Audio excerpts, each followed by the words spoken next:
Bom dia, pessoal. Então, oficial aí, nossa aulinha, nosso sábado matinal. Espero que todos estejam bem. Vamos para a nossa 14ª aula de modelagem ambiental. Bom, na última aula, então, nós tivemos aí uma avaliação, certo? E nós vamos trabalhar um pouquinho, vou dar um breve feedback sobre a atividade da aula passada. Foi no meio de um feriado, né? E o que o professor fez? Então, eu procurei. Foi para a praia? Não, até fui, mas eu fui depois da aula, cara. Eu fiquei aqui monitorando vocês. Inclusive, vocês viram ali que eu mandei um monte de mensagem, ninguém me respondeu. Daí eu pensei, e o pessoal aproveitou o feriado mesmo, tá? Então, eu fiquei monitorando e eu vi que as perguntas vieram depois, tá? E, pelo que eu entendi, o pessoal estava questionando a respeito da aplicação da modelagem de Streeter-Phelps, que é a dispersão, né, de poluente em água, BBO, para ser mais específico, né, no ENSO.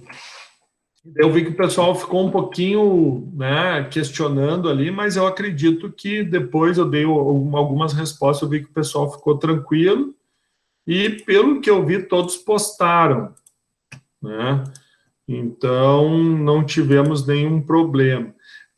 Eu não me lembro agora, teve alguém que me mandou um e-mail questionando sobre uma atividade que eu acho que eu questionei sobre a entrega e teve gente que não entregou.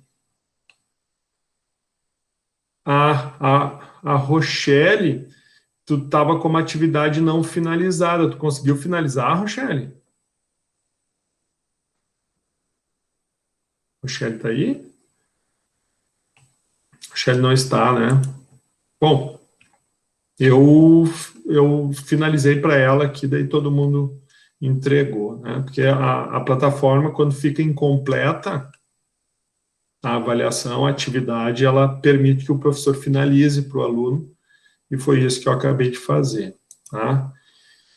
Então, vamos à nossa aula. Deixa eu compartilhar aqui.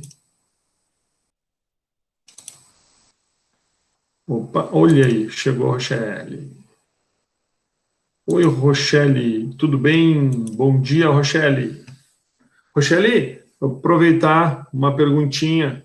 Você não conseguiu finalizar a atividade, né? Ou conseguiu?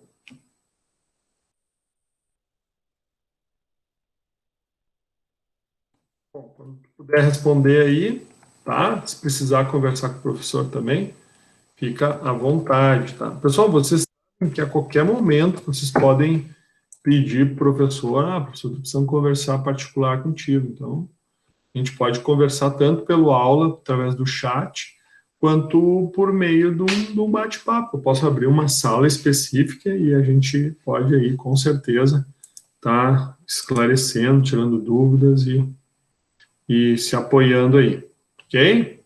Então, nossa aulinha hoje, aula 14. Bom, pessoal, atenção, aula 18, tá? O que o professor fez? Aqui, ó, no aula, se vocês olharem, tem todas as aulas postadas. Essa aqui foi a aula passada, né? Teve uma semipresencial, que foi no dia 14, eu acho que vocês devem ter visto, né? Que era uma leitura de um paper, 2 papers, sobre emissões atmosféricas. Então, tá ali o material, eu gostaria que vocês fizessem a leitura, é equivalente à aula semipresencial, ou seja, é passível de conteúdo de avaliação, então é importante vocês lerem o paper, nossa aula de hoje. Semana que vem nós vamos ter o webinário do Emanuel, tá? Então, essa semana aí vai rolar nas mídias aí sobre o webinário do Emanuel, que foi nosso aluno, simulação da dispersão atmosférica de óxidos de nitrogênio e óxido de enxofre, emitido pela refinaria de Luanda, em Angola. Então, nós vamos estar aí apresentando na forma de um webinário, que vai ser semana que vem, no horário de aula de vocês. Então, a gente vai sair um pouquinho da nossa sala, vamos ingressar na sala do webinário, vamos ter o webinário, e depois a gente volta para a sala de aula. Então, vai ser bem tranquilo, a dinâmica é bem funcional. Então, isso é semana que vem. Então, não faltem a semana que vem. E a aula, nós vamos ter a aula 16, vai ser uma avaliação valendo 2 pontos, então se preparem, tá? Aula 17, conteúdo, e a aula 18, nós vamos ter um seminário. Como é que vai funcionar? O professor abriu para vocês aqui, ó, um espaço para vocês definirem os componentes do grupo. Então, abram aqui, ó, abram uma participação e coloquem. Grupo vai ser Rodolfo, vai ser Ana, vai ser João. Aí coloquem ali o nome dos integrantes do grupo. Só para lembrar, deixa eu ver uma coisinha aqui. Quantos alunos nós somos? A gente, se eu não me engano, nós somos 11, né?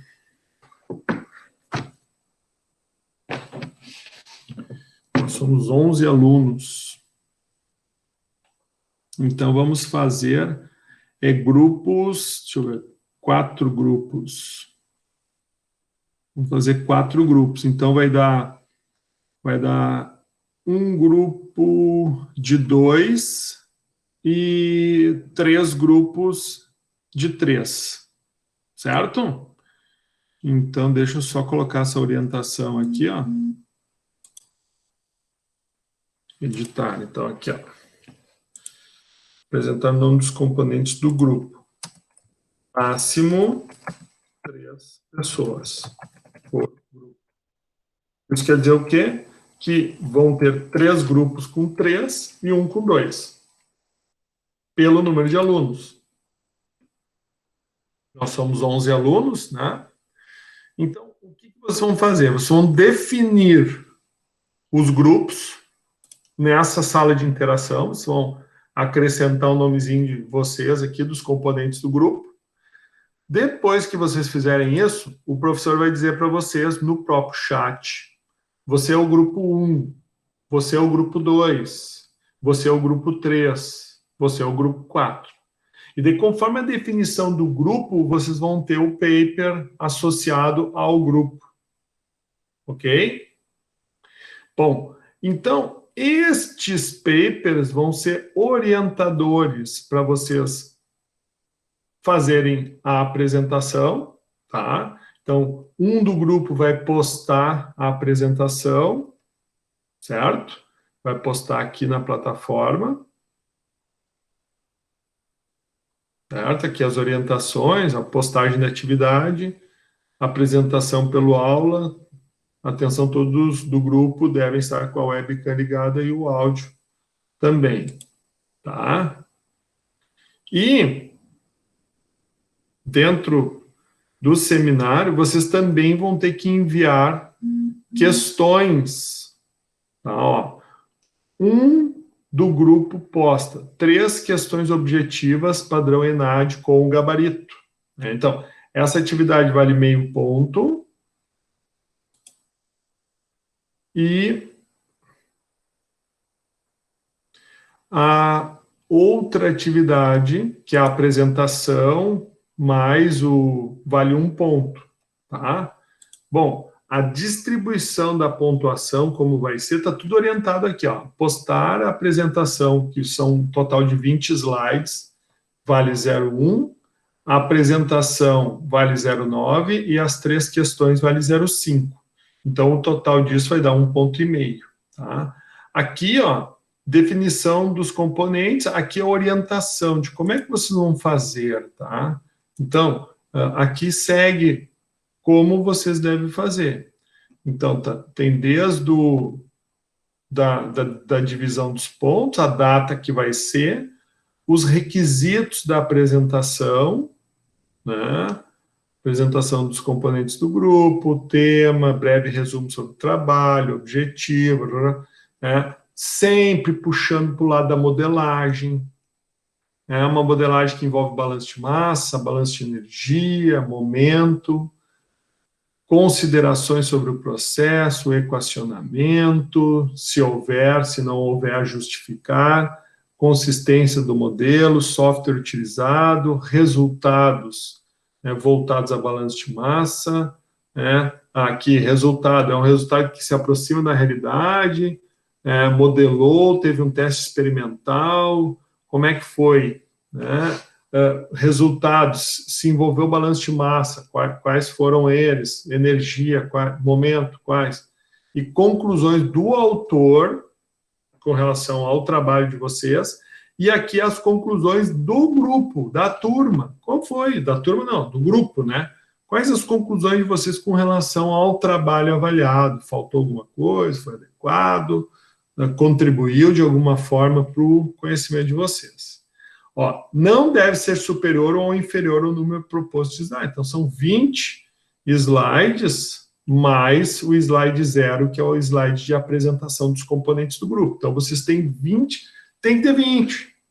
Não pode ter 21, não pode ter 19, tem que ter 20. É critério de análise isso, tá? É avaliação. Bom, e ó, orientações para a criação, tá, de 3 questões objetivas com gabarito. Desenvolva 3 questões objetivas, padrão ENAD, incluindo o gabarito. Questões devem ser sobre o paper lido, tá? Então, isto é o que vocês vão ter para dia 14/11, ou seja, daqui aproximadamente 30 dias, ok? Então, dia 14/11, Rodolfo, abre um pouquinho teu áudio aí. A eleição, que dia vai ser? Vai ser dia 15? O primeiro turno é dia 15 e o segundo turno dia 30. Tá, uma pergunta. Dia 14, tu pode participar? Não, dia 14 eu vou estar em atividade, professor, da eleição. Tá, mas ó, uma pergunta. Tu vai estar organizando mesa, essa dinâmica aí, não é isso? Isso, organizando urna, testando urna, essas coisas. Tá, uma pergunta. A tua apresentação do teu grupo vai ser tipo, cara, 10 minutos. Tu tem como pegar teu celular, ao menos participar, porque tu sabe que é só tu entrar no link do Meet aqui, ó, que é esse aqui, ó, que tá, é esse aqui, ó. Só tu entrar nesse link aqui, ó, que tu consegue acessar a aula. Então, tem como tu acessar pelo celular e ficar acompanhando, porque senão eu vou ter que fazer uma avaliação especial para ti, cara. Pensa, não precisa responder agora. Pensa e depois tu me diz se é possível ou não. Será que tá, ô professor, dia 21 agora, acho que é terça-feira, quarta-feira, por aí, a gente vai ter uma reunião, treinamento, onde vai ser bem explicado o que cada um vai fazer. Aí, depois dessa reunião, eu acho que eu consigo te dar uma resposta mais sucinta, mais substancial, assim, sabe? Porque daí o que dá para a gente fazer? Nós podemos combinar, Rodolfo. Ah, não, ô professor, para mim fica melhor às 11 horas. A gente pode organizar para que o grupo de vocês seja às 11. Ah, não, eu posso às 9. A gente organiza para que comece contigo. A ideia é o quê? É não prejudicar, né? E é fazer a coisa acontecer. Quem é que perguntou? O Delamar perguntou se vai ter aula? Isso. Sim, Delamar, é pelo calendário da UBRA, porque esses apontamentos que o professor faz aqui, ó, se vocês olharem a programação das aulas, já está até o final do ano, tá? Aqui, ó, nossa última aula é dia 12/12. Isso aqui é o calendário da UBRA, tá? Então, isso aqui não tem como eu alterar. Então, ó, é a penúltima aula, aqui vai ser fechamento da aula e aqui já é avaliação, né? Que é uma recuperação. Recuperação não, é um fechamento de G2, né? Avaliações e dúvidas. e no próximo sábado já é o exame, ou substituição, né? Então, com certeza vai ter aula, normal, ok? Bom, então fica só nessa pendência aí do grupo do Rodolfo, né? Quando vocês forem constituir o grupo agora aí, vocês então, eu digo assim, Rodolfo, até para facilitar para ti, entendeu? Porque com certeza tu tem justificativa, com certeza tu vai fazer a avaliação. Eu só não quero, né, que tu, digamos assim, seja que não seja beneficiado, né, do trabalho em grupo. Então, por isso essa sugestão, né, quem sabe de poder a gente organizar. Tu não precisa assistir o resto dos seminários. Claro, se puder assistir, ok, mas se der para ao menos só naquele intervalo de 20 minutinhos tu conseguir em algum cantinho, através do teu celular mesmo, participar, vai ser bem legal.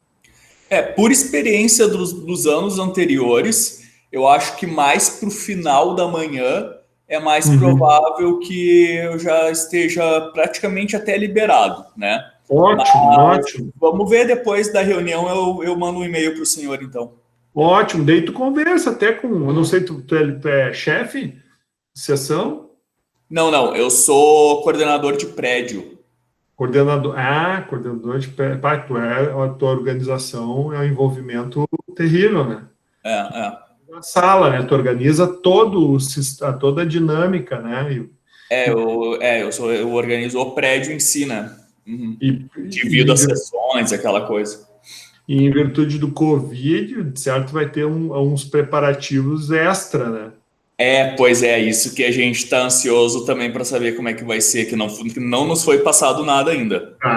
Mas daí tu, por favor, combina com o teu grupo e ajusta qual hora que a gente pode fazer a tua apresentação, que a gente dá um jeito. Tá, meu amigo? Tá, beleza, pode deixar. Vamos se ajudar aí. Afinal de contas, tu vai estar trabalhando para nós, né? Exatamente.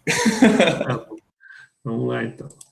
Bom, então, seminário, tranquilo. Vamos dar o breve feedback sobre a avaliação da aula passada. Tá? Então, na aula passada, vocês tinham que acessar o Enzo, então deixa eu abrir ele aqui.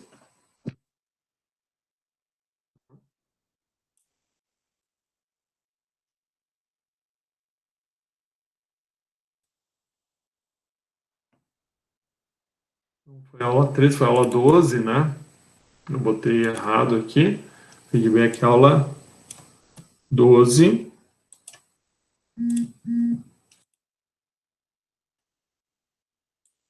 Aula 13 foi aqui a leitura dos papers, tá?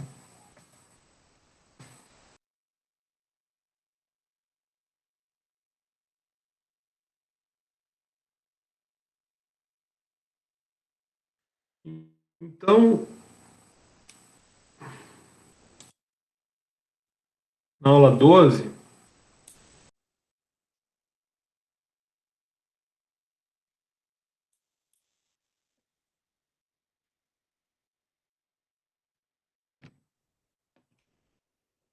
tivemos aqui questões, né? Que foram a primeira questão, né? Que com relação ao modelo de Streeter-Phelps, descrever matematicamente a variação de oxigênio dissolvido na água, que foi muito parecido com uma atividade que a gente fez na avaliação passada, onde a gente tinha que associar as colunas, né, envolvidas aqui, por letras A, B, C, D e E, com as respectivas zonas. Né? Então, tinha que identificar a alternativa que fechasse. Então, zona A, né? Zona A,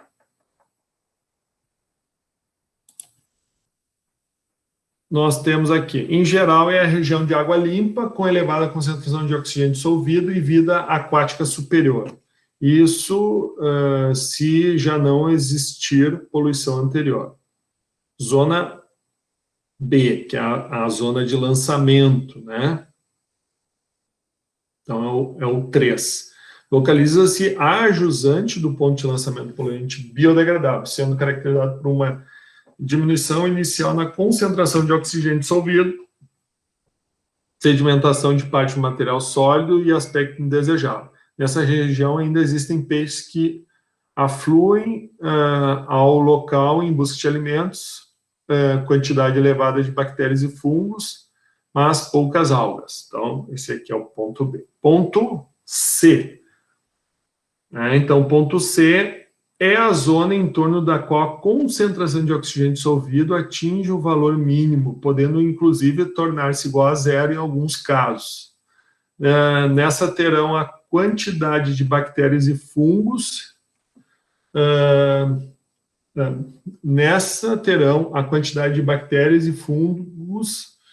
diminuem, havendo também uma redução ou mesmo eliminação da quantidade de organismos aeróbicos. Faltou um Q aqui, ó, que diminui.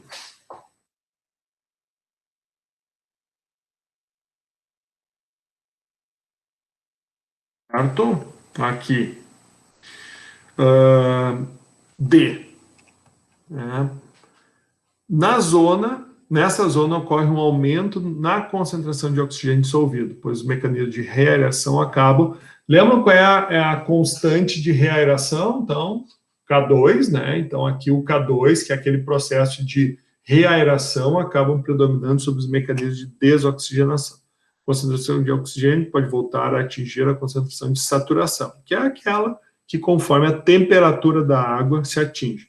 O aspecto das águas melhora continuamente, havendo uma redução da quantidade de bactérias e fungos e um aumento na quantidade de peixes e outros organismos aeróbicos. Existe uma tendência para a proliferação de algas em consequência da disponibilidade de nutrientes, resultando da decomposição da matéria orgânica, fósforo e nitrogênio, principalmente. A E, né, final, é a volta à condição inicial, né? Então, que é a primeira parte, ó, zona na qual a água volta a apresentar condições satisfatórias com relação às concentrações de oxigênio dissolvido e DBO, e com relação à presença de organismos aeróbicos. Todavia, isso não significa necessariamente que ela esteja livre de organismos patogênicos.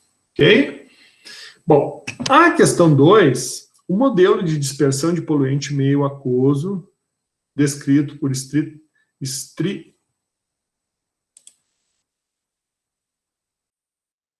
Phelps leva em consideração qual lei de conservação? Então, predominantemente ou fundamentalmente a conservação de massa.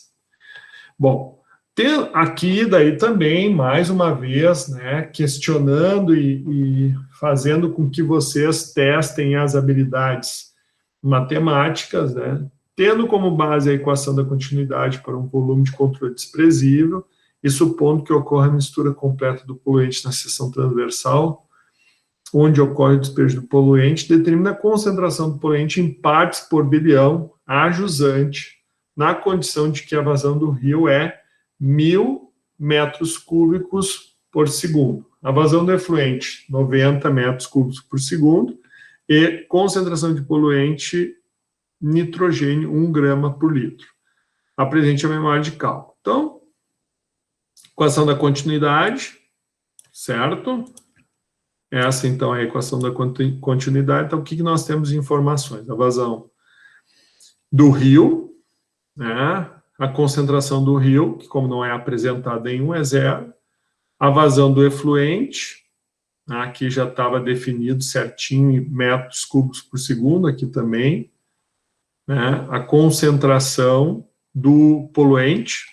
Então, é simplesmente aplicar, ok? A única coisa que a gente tem que cuidar é a questão das unidades, né? Quando a gente fala de ppb, tá? É a mesma coisa que nós estávamos falando de miligrama por metro cúbico, certo? Então, é exatamente essa conversão que a gente vai fazer aqui. Então, automaticamente, essa concentração que a gente achou aqui, tá? Ela vai ser multiplicada por 1.000 pela relação, né? É 1.000 litros por metro cúbico. Isso aqui nada mais é, ó, 1.000 litros equivale a 1 metro cúbico. Então, por isso que tu multiplica por 1000. Daí tu vai cortar litro com litro. O que tu vai ter aqui, ó? Vai ter 8, 2, 5, 6, 8, 2, 5, 6, 9, opa, vírgula 9 miligramas por metro cúbico. Miligrama por metro cúbico é a mesma coisa que ppb, tá? Assim como grama por metro cúbico é a mesma coisa que ppm. Então, facilita, né, a gente achar essas correlações com unidades, ok? Em uma aula prática, foi realizado um experimento de dispersão de um poluente conservativo, sendo um esquema montado visto abaixo. Então, tu tem amostragem em rio, laboratório de fenômenos de transportes. Então, porém, né, nesses 2 últimos semestres, a gente não conseguiu realizar por causa do Covid, né? Porque essa disciplina teve semestre passado e teve esse semestre. Normalmente, essa disciplina ela acontecia só no primeiro semestre. Mas eu acho que como tinha alunos para se formarem, né? Então, eles tiveram que repetir essa disciplina no mesmo ano. Então, a gente sempre fazia esse experimento. Então, lá eles têm uma calha, né, uma caixa de teste para fenômenos de transporte, e ali a gente tem uma vazão constante, a gente consegue simular um rio, é bem legal, bem legal. Então, é exatamente isso que acontece, ó. Né? Nós temos, então, o ponto zero é o ponto onde a gente vai aplicar um poluente, ponto de aplicação do poluente, uma concentração de 151,8 grama por litro, certo? Então, isso quer dizer o quê? Que a gente coletou aqui, aqui, aqui, ou seja, nessas divisões a gente vai fazendo diferentes coletas, né, e vai avaliando. Obviamente que essa água caía nessa caixa e a gente teria um volume maior, mas é bem parecido com o Rio Guaíba, né? A gente tem os afluentes, né, que é um riozinho que cai numa grande bacia, que é a bacia do Guaíba, né? Então, simularia bem o que a gente viu do trabalho da FEPAM ali, que eles fizeram aquelas coletas nos pontos ali do Rio Gravataí, daí vai vindo para perto da arena, daí depois, quando vê, desemboca aqui no Beira-Rio, que daí a gente já tem um volume maior, né, uma maior diluição. Sendo as coletas nos pontos indicados acima, nos tempos de 0, 2, 5 e 10 minutos. Então, a gente fez tempo 0, coletou ao mesmo tempo em todos os pontos. Depois, passou 2 minutos, a mesma coisa. Depois 5, depois 10. Foram obtidos 3 gráficos do perfil da concentração em diferentes pontos de coleta. Então, o que acontece? Aqui, tá, a gente tem que fazer o quê? Nós temos, ó, largura, altura do rio, e nós temos a concentração do poluente no rio. Nós temos a vazão do efluente, certo? E o que nós temos que fazer? Ó, aplicando a equação da continuidade para um volume de controle desprezível, e supondo que ocorra a mistura completa do poluente na seção transversal, onde ocorre o despejo, determina a concentração teórica e compare com os resultados apresentados nos gráficos acima. Qual dos 3 pontos apresentados é coerente com a equação da continuidade? Justifique. Tá?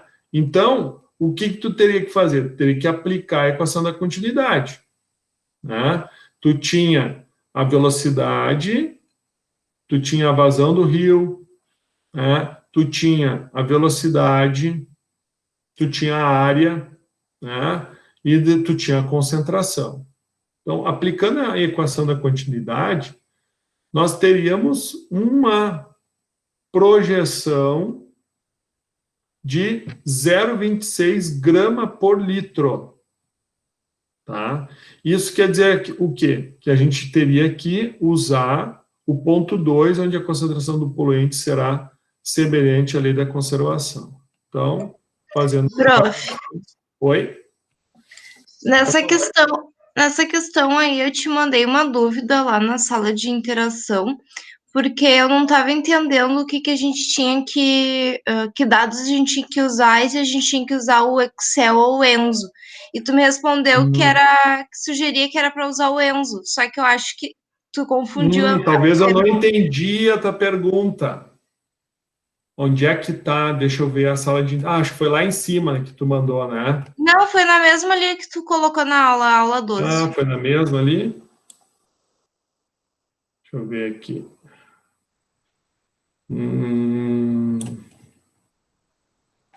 Sala de interação aqui. Juliana? Isso. Porque o que acontece? A questão 4, ela não explicita que é Streeter-Phelps. A única que explicita que era Streeter-Phelps era útil, porque a ordem da questão, ela muda, tu entendeu? Então, aqui ocorreu um equívoco. Tinga, me peço desculpas, porque porque quando tu explicita a questão 4, o sistema, ele faz mudanças aleatórias, entendeu? Eu posto numa ordem, e o que acontece? O sistema, ele, para a Juliana, ele manda numa ordem diferente da que vai para o Rodolfo, diferente da que vai para o João, diferente do que vai para a Ana. Inclusive, as alternativas, elas embaralham também, né? E isso é proposital. Por que isso é proposital? Para evitar que haja, qual é a questão 2, qual é a letra, entendeu? Então, é para evitar isso. Então, no meu entendimento, até porque nessa questão eu nem falo em Streeter-Phelps, nessa daqui. Eu falo só em equação da continuidade. Tá? Assim, eu não consegui botar no Enzo, né? Porque não tem dados suficiente. E daí eu não conseguia. Como tu tinha falado isso, eu fiquei confusa se era para fazer no Excel. Então, eu fiz uma análise meio que pelos gráficos, acompanhando que a equação da continuidade tem que manter um balanço de massa, né? E aí, eu fiz uma análise pelo próprio gráfico, e o 2 ali, ele realmente volta para o mesmo ponto. Foi mais ou menos o que eu escrevi. E o que eu entendi. Isso aí, mas é bem isso, né? Porque, tipo, a concentração é aqui, né? Tu tem a concentração do rio. Só que tu tem um volume de efluente maior, então aqui não vai dar esse pico, né? Já o ponto 2, ele está mais coerente, que é o ponto onde vai ter o quê? O ponto 1 seria aqui, ó. O ponto 2, ponto 3, então, ponto 2 e o ponto 5. Então, o mais coerente foi com a equação da continuidade, que dava um valor de 0,26, foi esse aqui, né? Porque aqui vai dar uma concentração superior, ó, vai dar em torno de 0, porque aqui são as coletas, 0, 2 minutos, 5 minutos e 10 minutos, né? Então, o que acontece? Aqui, tu já ultrapassou, né? Aqui, tu chegou, obviamente, né? Deu um pico depois de 2 minutos, porque no tempo zero tu não tinha adicionado nada, né? O tempo zero, qual era a concentração inicial? O tempo zero era esse aqui, ó, 0,26. Então, ó, tu vê esse primeiro ponto, ó, 0,5. Ponto 2, ó, ponto 0, bateu, ó, 0,26, tá vendo? Ponto 5, ó, tá acima, tá vendo?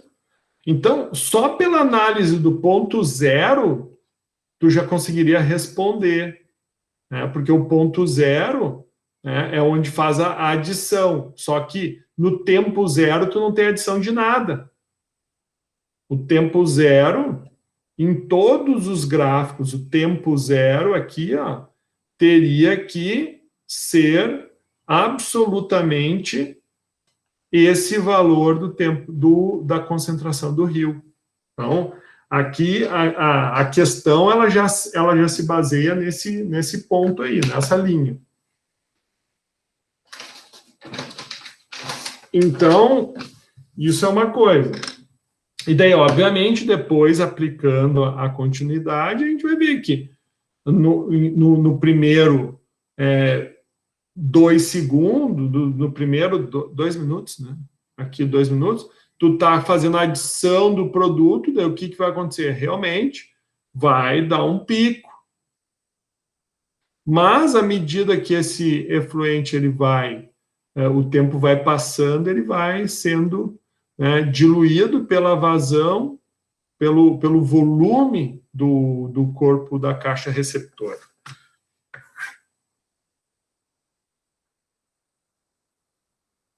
Alguma dúvida a mais?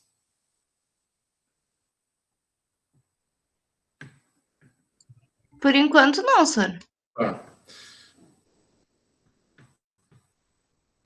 Ok.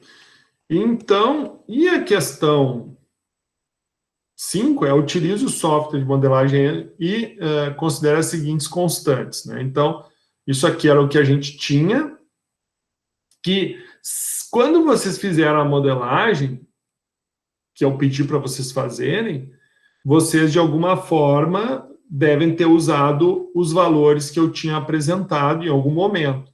E caso não tivessem utilizado, teriam que visualizar esses valores. Para K1, que é a constante de desoxigenação, e para K2, a constante, não, o coeficiente de oxigenação. Então, um rio lento e não poluído com concentração média de oxigênio dissolvido equivalente a 5,5 miligramas em uma carga de DBO normal de 10. Apresenta uma rica flora local. O órgão ambiental local recebe um pedido de instalação de uma empresa que pretende lançar efluente com carga de DBO equivalente a 100 mg por litro. Para isso, realiza uma simulação do software apresentado e avalia a variação da carga durante 15 dias, desconsiderando as vazões. Ou seja, as vazões não foram levadas em consideração. O tempo em horas para a neutralização da carga do efluente no inverno, tomando como base a temperatura média da água do rio.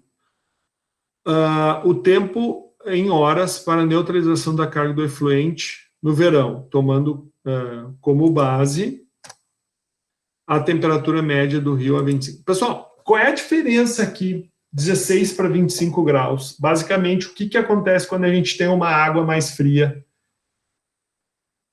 Com relação... Porque quando a gente fala de DBO, quando a gente fala desse tipo de análise, nós estamos levando em consideração o quê? A solubilidade do quê? Oxigênio. Do oxigênio, perfeito. Quanto mais fria a água, maior ou menor é a concentração de oxigênio? Menor. Maior. Ao contrário, maior. Então, isso quer dizer o quê? Que no inverno a gente vai ter uma dispersão prejudicada, menor mobilidade da água, tudo bem, mas a gente consegue dissolver mais oxigênio na água, né? E aquilo, o que a DBO faz quando ela cai na água? O que ela faz com a água? Aumenta a carga de matéria. Né? Ela é o quê? Matéria orgânica, né? Essa matéria ela vai ser digerida, né? Lembram? Lá do primeiro quadrinho, ó, a matéria orgânica vai ter que ser digerida. E o que acontece, então, com esse oxigênio da água? Diminui. Porque, se vocês se derem conta, DBO é miligrama de oxigênio por litro. Assim como a concentração de oxigênio é miligrama de oxigênio por litro. Por isso que a gente consegue expressar tudo num eixo único, a concentração, entendeu? Porque tanto a DBO quanto o oxigênio dissolvido é miligrama por litro, né, de oxigênio dissolvido. ou seja, miligrama de oxigênio por litro de água. Então, pessoal, aqui fica bem claro essa definição, né? E, por último, explico qual a importância do órgão ambiental definir um parâmetro referente à temperatura de lançamento do efluente no rio. Então, aqui, mais ou menos, eu já dei um indicativo de resposta para você, né? O que vai acontecer se eu estiver lançando um efluente muito quente?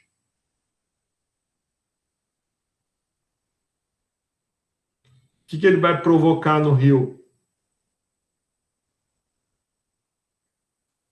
Né?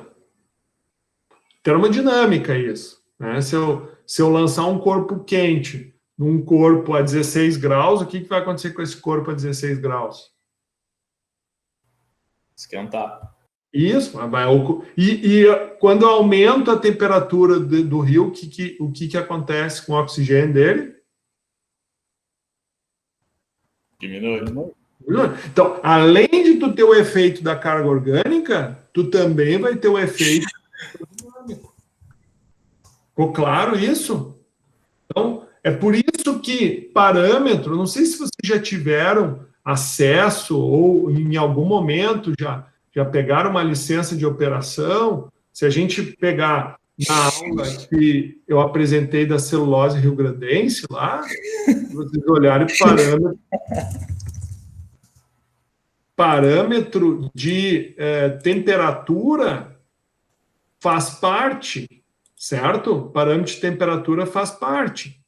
Então, é fundamental que a gente mantenha o mínimo de impacto da temperatura no efluente. Então, para responder a letra A, a gente teria essas curvas aqui, e onde pediu o tempo. Então, mais ou menos, onde é que nós vamos ter o tempo, que era a pergunta, o tempo em horas para neutralização da carga no inverno. Então, a neutralização da carga vai se dar mais ou menos, tu não tinha uma carga de 10 de DBO normal do rio, tu acrescenta 100. Então, quando que tu volta em torno de 10? Tu volta mais ou menos aqui nesse ponto, que é quando a tua carga de DBO, o pretinho aqui, ele vem lá de 110. Por que 110? Porque é 100 mais 10. Então, ele vai lá e se iguala aqui, que é mais ou menos esse tempo aqui. Professor, temos um problema. Opa, olha só, quando a gente, eu não sei, eu acho que não sei como foi o resto, mas quando eu coloquei no Enzo, ele não chega a 0. O tempo, ele fica em 3,5 ali, onde o teu tá 7, tá vendo? Aqui? Como eu mudo... Vamos ver. Vamos ver. Eu vou abrir aqui. Eu vou abrir... Porque daí minha resposta foi baseada nisso, entendeu? Sim, entendi. Eu vou abrir exatamente o material que eu mandei, que eu botei lá no aula, tá? A gente usava aquele material que tu colocou, que era o gabarito, e alterava a parte verde colocando o que tu solicitou ali no exercício. Isso? Isto. Talvez a gente teria que mudar o tempo. Teria? Claro que teria. Mas eu até tentei vários tipos de tempo diferente, intervalo também, e eu não consegui chegar a 0 em nenhum momento. Vamos pegar o A aqui, tá? Então, o que tu tinha que fazer? Primeira coisa, isso aí fica aí para vocês depois fazerem o exercício em casa. Deixa eu abrir aqui um pouquinho mais para a gente conseguir enxergar. Peraí. Aqui. Basicamente, estão aqui as informações, tá? Primeira coisa que vocês tinham que se atentar. Com relação, um rio lento. Então, um rio lento quer dizer o quê? Que tu tem um K2 de 2,31 vezes 10 a menos 6. Então, o K2, quem é o K2? Ó, 2,31 vezes 10 a menos 6. Tinha que fazer esse ajuste aqui. Porque o que eu mandei para vocês, é óbvio que eu não ajustei, né? Senão eu vou dar muita barbada, né? O que eu mandei foi, eu acho que esse aqui. Esse aqui, ó. Ó, esse foi o que eu mandei para vocês. Olha aqui qual era o valor que estava. Daí, ó, com relação... Olha o valor que estava DBO. Estava 1. DBO inicial do Rio. Estava 1. Outra coisa, que concentração de oxigênio estava 6 inicial. E a concentração inicial do oxigênio do exercício era 5,5. Então, vocês tinham que fazer essas mudanças. Né?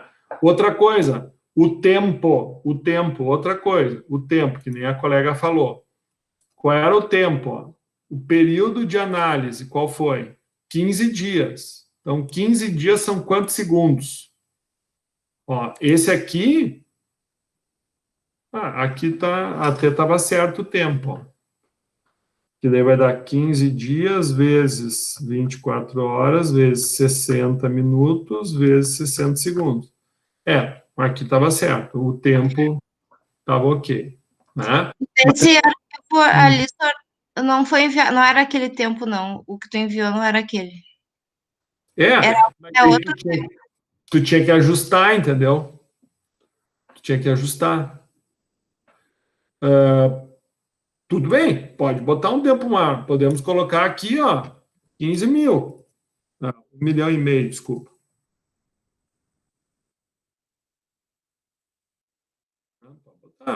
E o que vai acontecer quando tu rodar ele? Ele vai rodar.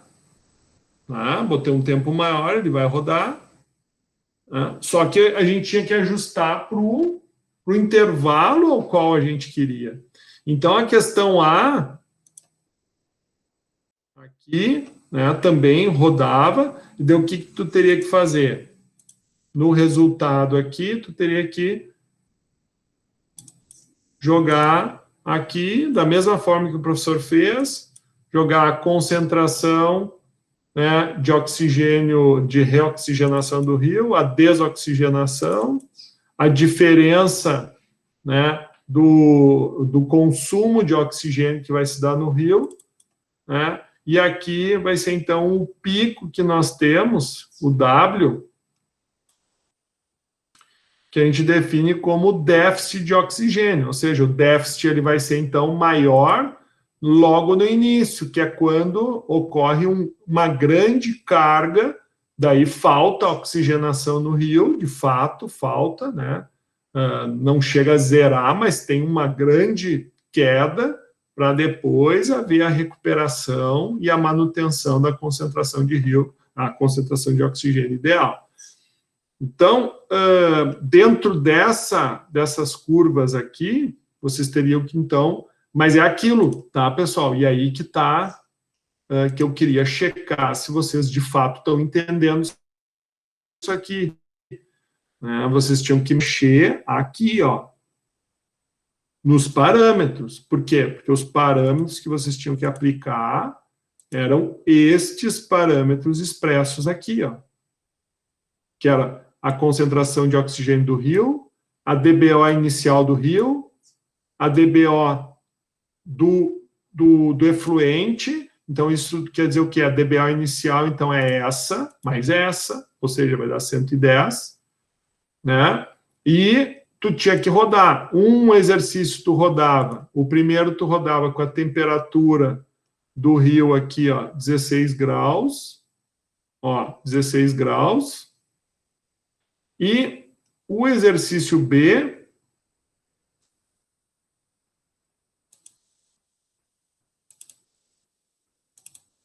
tu rodava com a temperatura de 25 graus, porque vai dar diferença. que foi essa segunda curva aqui, ó. Então, o que acontece? Ó? Com uma temperatura, né, de 16 graus, o tempo para recuperação à condição normal, dentro do estudo que foi feito, sem envolver vazões, foi de 7 dias, 168 horas, ou 6 vezes 10 a 5 segundos. E aqui, né, o tempo para chegar na condição original, e aqui em torno de 142 para atingir a DBO 10, que é esse tempo aqui, ó, tá? E quando a temperatura é mais alta, o que acontece? Tu vai demorar um pouquinho mais de tempo. Por quê? Porque a capacidade de oxigênio dissolvido diminui. Então, isso faz com que tu precise de um pouquinho mais de tempo para recuperação. Claro que daí, isso a gente está fazendo uma análise nua e crua do oxigênio dissolvido. É óbvio que com temperaturas mais altas, os micro-organismos eles ficam mais agitados, micro-organismos mais agitados se desenvolvem de uma forma mais rápida, então o consumo de matéria orgânica, de alimento, por eles é maior. Então, a gente está levando pura e exclusivamente a análise de oxigênio dissolvido. Nós não estamos entrando dentro do metabolismo dos micro-organismos, tá, pessoal? Então, isso é uma coisa que a gente tem que ter muito cuidado. É um modelo matemático, não quer dizer que ele é uma exatidão, não. Isso que a gente fez foi só uma análise preliminar, onde tu tinha que fazer essa comparação, mas basicamente, então, para esse tipo de estudo pontual, quanto mais alta for a temperatura, menor vai ser a reoxigenação. Automaticamente, mais tempo demora para te voltar à condição inicial do rio, entendeu? Então, o rio ele demora um pouquinho mais, quanto mais alta for a temperatura. Ok? Bueno, podemos seguir adiante, então, meu povo? Tranquilo? Sim. Tá. Bom, com relação aos papers, tá? Por quê? Porque a gente, na aula de hoje, a gente já vai falar sobre modelagem de dispersão de poluentes no ar. Tá? Então, a gente para um pouquinho de falar sobre modelagem de poluentes na água e começamos a falar do comportamento da modelagem dos poluentes no ar. Então, esses dois papers aqui do material, isso aqui, a aula 13, foi uma aula semipresencial, tá? Está lá disponível para que vocês façam a leitura e aprendam um pouquinho mais, né, por meio de trabalhos aplicados. Então, para ajudar no entendimento da leitura desses papers, que quem não fez, aconselho que faça, né, um material bacana de ler, bem tranquilo. No nosso livro de engenharia ambiental, que está disponível aí na nossa plataforma, na nossa biblioteca virtual, vamos falar um pouquinho sobre poluição atmosférica. Por quê? Eu sei que vocês, durante o curso da graduação de vocês falam sobre poluição do ar, né? Mas é importante a gente retomar alguns conceitos básicos antes de nós entrarmos na modelagem. Então, quando a gente fala de poluição do ar, a gente tem que lembrar que o que é o ar, né? Então, o ar ele apresenta essa composição de nitrogênio, oxigênio, né? E outros gases. Mas, basicamente, é 78% de nitrogênio, 21% de oxigênio, certo? Essa é a composição do ar. Bom, fora dessa composição, se o ar está diferente, se o ar está com menos oxigênio, se o ar está com um pouco mais de concentração de outros elementos, isso caracteriza, então, um distúrbio atmosférico. E, automaticamente, nós definimos isso como poluição, certo? Então, para que a gente possa entender um pouquinho como essa poluição, como que ocorre, digamos assim, a o comportamento do fluido gasoso numa atmosfera, é importante que a gente compreenda como que se dá, né, a variação de temperatura ao longo, né, dessa camada de gases que se encontra acima da superfície terrestre. Então, a gente percebe o seguinte, ó, aqui, né, nós estamos falando da temperatura, ó, esse eixo é da temperatura. E aqui nós estamos falando, né, de quilômetros, né, ou seja, o quanto que nós estamos nos distanciando da crosta terrestre. Então, o que a gente percebe?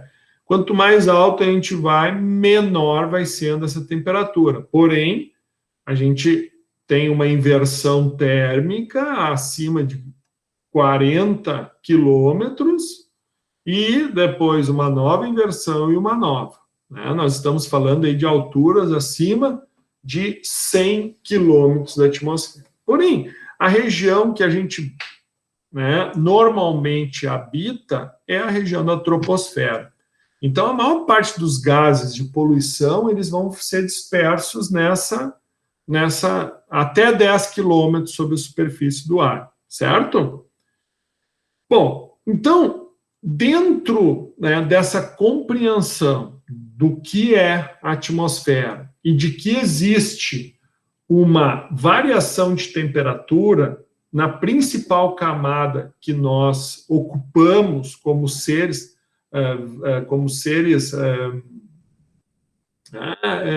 vivos, onde a gente atua, onde a gente trabalha, onde a gente emite gases, onde a gente absorve, utiliza esses gases para a nossa vida, né, para a manutenção da vida.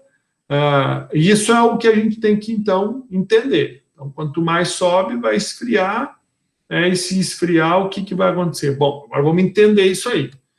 Dentro dos poluentes, ou seja, aqueles que causam distúrbio na camada atmosférica, né, nós temos aqui classificados como primários e secundários. Quem então são os primários? São aqueles lançados diretamente no ar.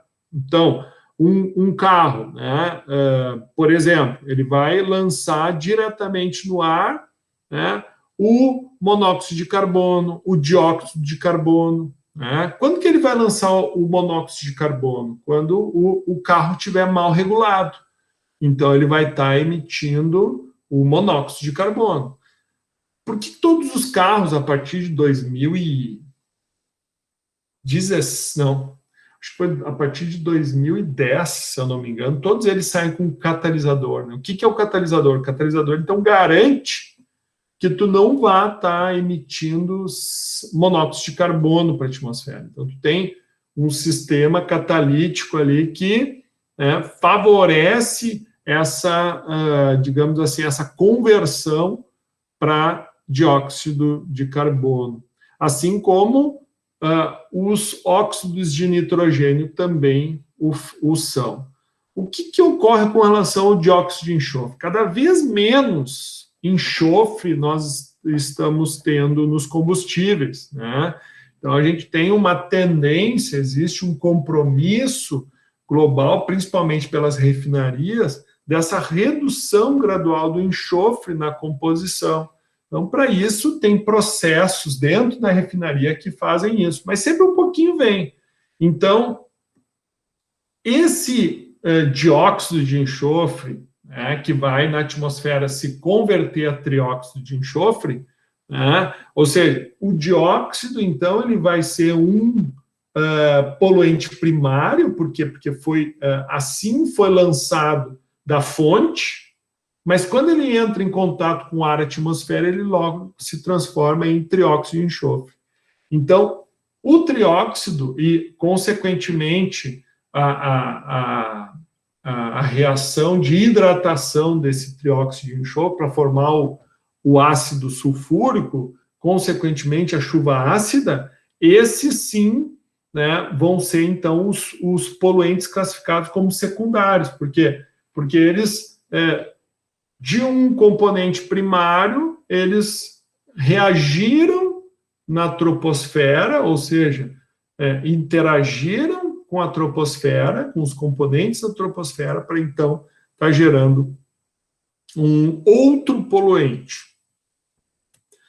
Aqui, então, só para relembrar, nós vamos ter, então, monóxidos que são gerados dos processos de combustão incompleta, né, de qualquer queima de material que tenha na sua base o carbono em sua composição, o dióxido, que é o principal, né, principal substância resultante da combustão completa, né, inclusive liberado pelas pessoas e no processo aeróbico, não só das pessoas, mas de todos os animais que têm essa dinâmica aeróbica de respiração, né? E os óxidos de enxofre, né, são óxidos que são produzidos pela queima de combustíveis que contêm enxofre, né? Também são gerados no processo biogênicos naturais, tanto no solo quanto na água, então, que são os processos de conversão de enxofre, né, no solo, na água. Por exemplo, no mar, quando tu cava, na beira da praia, quando tu cava, tu começa a enxergar uma lama escura, né, na areia, principalmente aqui no nosso litoral. E o pessoal diz, isso aí é esgoto, olha o cheiro de esgoto. Claro, por quê? Porque o sulfato do presente na água do mar, ele ali, né, em condições anaeróbicas, porque a areia, se tu cava areia na praia, tu vê que tu cava 1 metro, por exemplo, ela já começa a dar água, né? Por que dá água? Porque, na realidade, a areia ela não está seca, né? Nós temos ali uma condição de uns 40, 50, 1 metro abaixo do nível do solo, nós já temos o que é impregnação da água do mar, né? Assim como no litoral, se tu vai abrir um poço artesiano, os primeiros metros que tu cava o poço, tu vai ter uma água com um cheiro de H2S, né? Ou seja, um cheiro de ovo podre, mas não é por causa... claro, tem um pouco da contribuição também do sistema de esgoto, como ele é na praia, que é tudo por sistema de sumidor, mas o principal é a redução que ocorre do SO4 a sulfeto, né? E o sulfeto de hidrogênio é o principal elemento que causa aquele cheiro de ovo podre, né? Então, isso é os processos biogênicos naturais. Obviamente que isso é provocado por bactérias, né, por micro-organismos que ali presentes estão. Os óxidos de nitrogênio, né, considerando-se que a maior parte dos processos de combustão ocorre na presença do oxigênio, e 78%, né, de nitrogênio. Então, a principal fonte dos óxidos de nitrogênio são os processos de combustão, né? Então, no processo qualquer combustão que for ocorrer, como esse nitrogênio ele entra, ele tende, né, ele é gerado no processo das descargas elétricas na atmosfera e também no processo de combustão. Então, ali dentro do motor quente com presença de nitrogênio, há a formação, então, desses óxidos de nitrogênio. Hidrocarbonetos, né, que também podem ser originários da queima incompleta.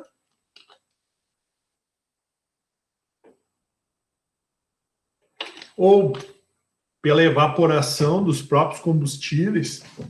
Se a gente for olhar todo o posto de gasolina, não sei se vocês já repararam, eles têm canos que saem, normalmente eles ficam, que são os suspiros. Deixa eu colocar aqui, ó.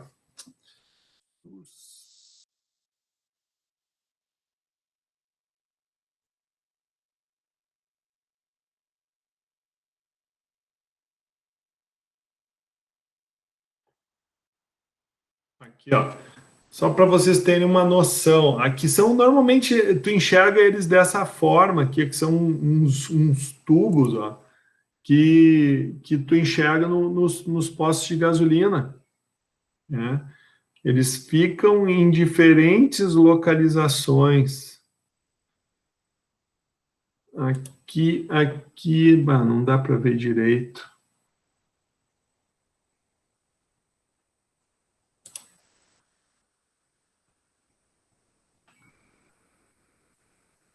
Mas é mais ou menos assim que eles ficam, ó, visíveis, ó, assim, né? Aqui, ó, tá vendo, ó? Bem acima. Então, qual é a função desse suspiro aí? É não deixar...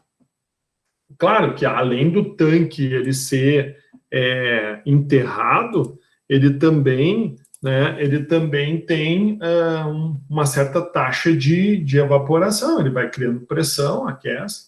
Então, para que isso não se torne um risco, tu bota esses suspiros abertos, né? Inclusive, tem uma empresa aqui em Canoas, a Graco, que fez todo um trabalho, um estudo de condensação desses combustíveis, né? E dentro desse estudo, ele disse que em torno, né, um posto de gasolina gera em torno de 1 a 2 litros de combustível, né, que é volatilizado através desses suspiros, de 1 a 2 litros por dia, né? Isso tu bota aí no final do mês, é 60 litros de combustível. Claro, aí tu vai dizer, mas 60 litros, tá, mas quanto que custa esse equipamento para te instalar? Bom, é mais de 100 mil. Mas 60? Vamos daí. 60, vamos só que seja 2 litros. Então tu bota R$60 por mês, por 60 litros de combustível por mês. Vamos exagerar, que seja R$5 o litro do combustível, te dá R$300 por mês que tu está evaporando para a atmosfera.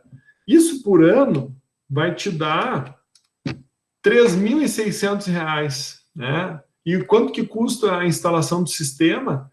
Custa R$100 mil, tá? Olha o payback, 100 mil dividido por 3.600 por ano, pô, tu vai demorar 27 anos para pagar? Não. Então deixa ir para a atmosfera. Então, é complicado, né? Tu enxerga isso como um problema, mas o custo para te resolver, que é onde vocês vão atuar muitas vezes, como engenheiros, né? Pessoas responsáveis por dar soluções, não é de graça a solução, né? Então, é óbvio que isso só vai ser imposto a partir do momento que for proibido. Ó, tu não pode emitir hidrocarbonetos acima deste limite. E daí, em cima disso, bom, o que eu faço então? Eu não consigo, né, não emitir acima desse limite. Bom, daí tu tem que usar um sistema, seja... claro, eu estou falando, essa empresa, essa Graco que eu falei, eles recuperam o combustível. Mas tu poderia colocar, por exemplo, nesses suspiros, buchas, né, ou filtros com carvão ativado. Também faria a adsorção desses voláteis, né? Oxidação fotoquímica, né? Então, os oxidantes fotoquímicos são compostos gerados a partir de outros poluentes, né? Como hidrocarbonetos e óxido de nitrogênio, que foram lançados à atmosfera por meio de reação química entre esses compostos, catalisada pela radiação solar. Dentre os principais oxidantes fotoquímicos destacam-se o ozônio e o peróxido acetil nitrato. Então, o ozônio, que é que ele se forma, né, principalmente sobre o asfalto, em condições onde tu tem o oxigênio, elevada temperatura e por ação fotoquímica pode haver formação, então, de ozônio. Material particulado, né, no caso de poluição atmosférica, entendendo-se, né, por material particulado, essas partículas, material sólido, né, questão de amianto, metais, né, ácido fluorídrico gerado nos processos de produção de alumínio e fertilizantes, amônia, né, gerado na indústria química de fertilizantes também, também ocorrendo de forma natural nos processos biogênicos, na água e no solo, e o sulfídrico, né, produzido tanto em refinarias, indústrias químicas, celulose, em virtude da presença do enxofre, né, dentro da matéria-prima e também, né, de forma natural, através de processos biogênicos.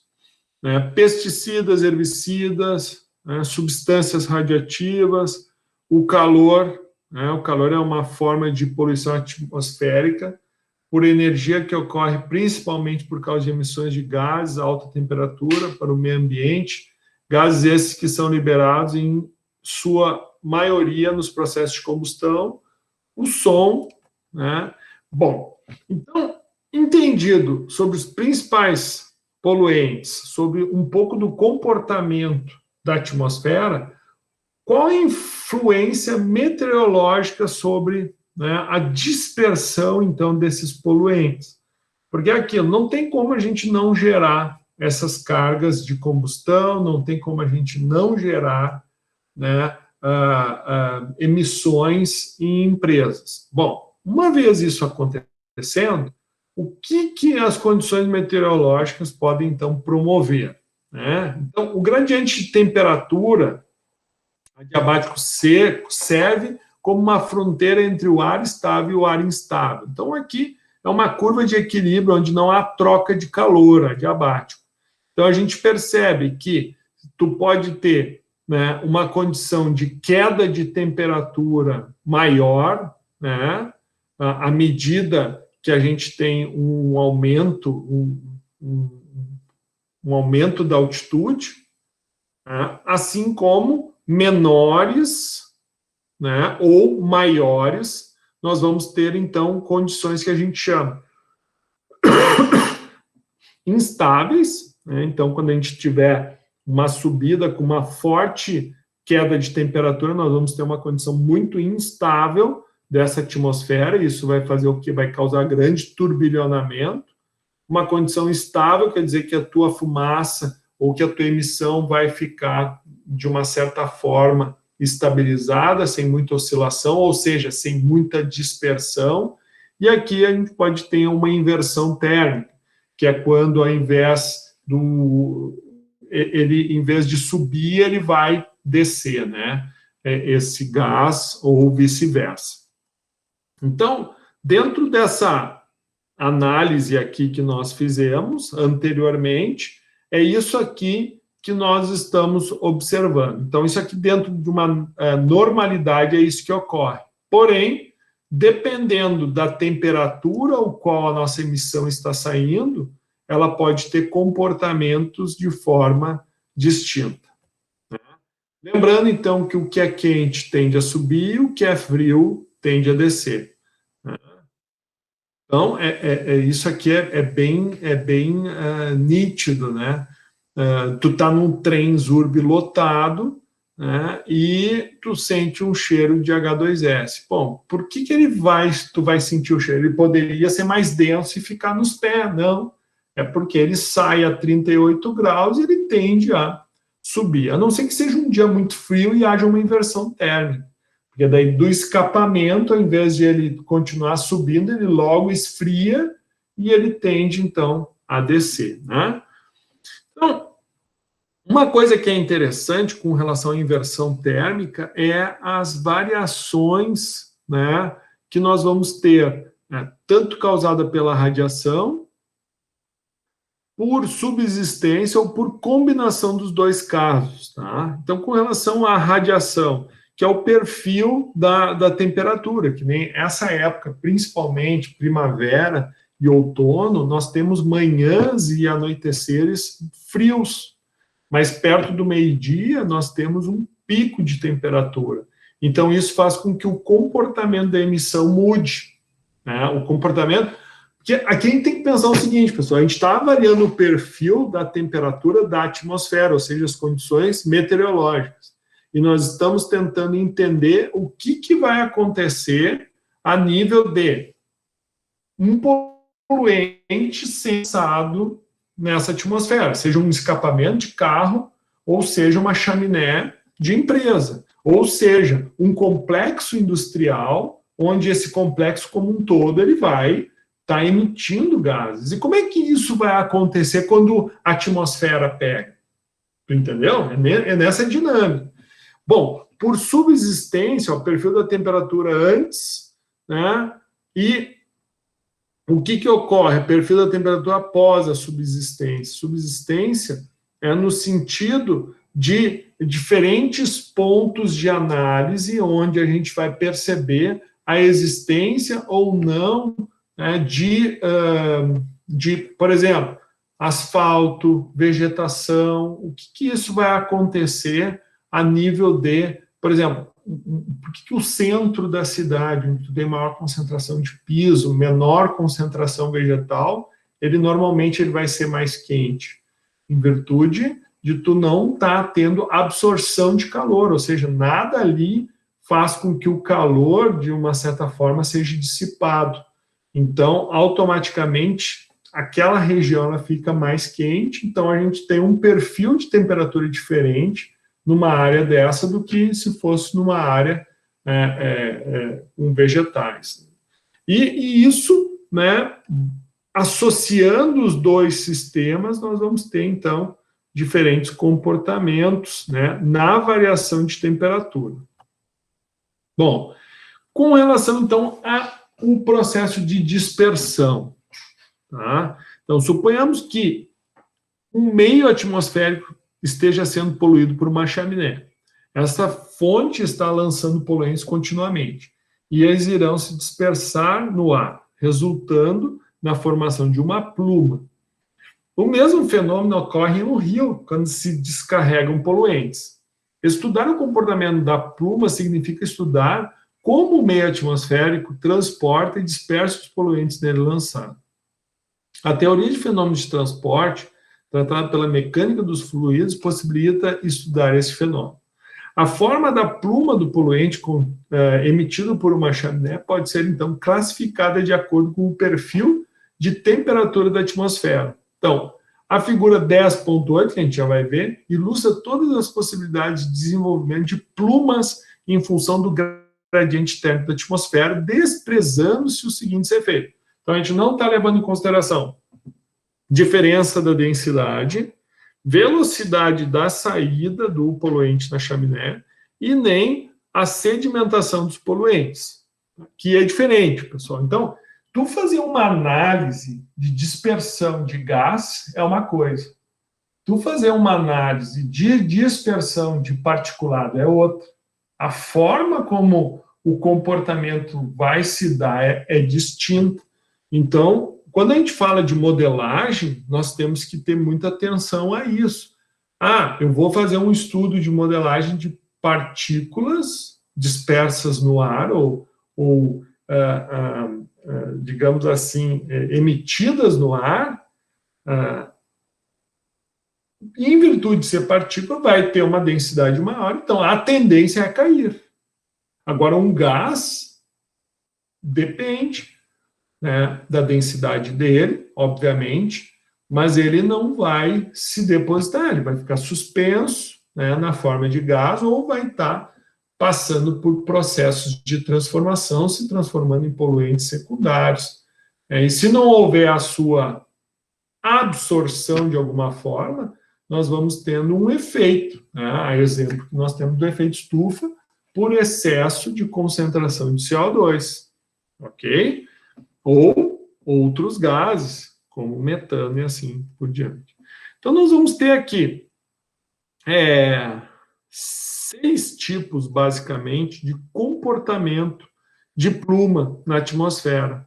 Então, aqui nós vamos ter, isso daqui, o que é o pontilhado, tá? Só para a gente lembrar. O pontilhado, então, é o nosso condição adiabática, tá? Que é onde não envolve troca de calor. Então, como é que seria sem troca de calor? Então, haveria uma redução gradual da temperatura conforme a altitude. Porém, quando o ambiente começa a absorver calor, ou o ambiente começa a liberar calor, o que vai acontecer? né? E é isso que está mostrando aqui. Então, se a gente tiver um ambiente, ó, que tende a absorver calor dessa fumaça, nós temos, então, um comportamento de looping, né? Agora, muito parecido o comportamento, só que aqui tu vai ter, então, uma corrente de ar maior, né? Talvez uma velocidade de ar arrastando. Aqui provavelmente seja uma condição de pouco vento, né? Então a fumaça ela está sendo carregada, mas de uma forma bem mais branda. Aqui uma forma um pouco mais acentuada. Aqui nós então já temos um perfil que a fumaça ela está bem quente, né? A gente percebe que essa fumaça ela está tendo um ganho de temperatura. E a gente tem, então, esse comportamento. Aqui nós temos, então, uma inversão. Então, há um aumento de temperatura, mas logo uma grande redução. Isso provavelmente associado à altura com que essa chaminé faz o lançamento. Então, a gente vê onde nós temos o aumento de temperatura, tem uma reta. Então, isso serve para que a gente visualize, né, a fumaça e tente entender o tipo de comportamento que ela vai ter, né? Porque dependendo do comportamento, nós vamos ter um tipo de modelo matemático diferente, certo? Então, aqui, com diferentes inversões, então, aqui fanning, aqui lufting, fumigation e trapping, ok? Então, só fazendo o quê? Só trabalhando as inversões térmicas aqui com relação à altitude. Outro fator, então, que vai influenciar é a questão da ocupação, como a gente há pouco falou, né? Então, em cidades, o perfil da dispersão causado pelo vento, né? A gente vai ter o quê? Correntes de ar com velocidades maiores em alturas mais elevadas.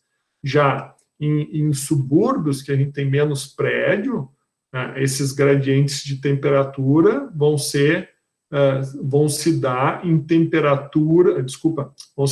altitudes um pouquinho menores, né? E no campo, por isso que a gente tem condições aí de grandes tornados e até situações de árvores e grandes tufões, que são movimentos de vento no interior, que, como não tem nada que impeça, né, esse gradiente de vento, em baixas altitudes, a gente pode ter grandes velocidades de vento, né, promovidas nessas condições aí muito mais baixas. Então, tu ter uma indústria numa metrópole, ou, por exemplo, a refinaria aqui na região metropolitana de Porto Alegre, ou tu ter um polo petroquímico lá em Triunfo, né, tu tem uma condição muito mais parecida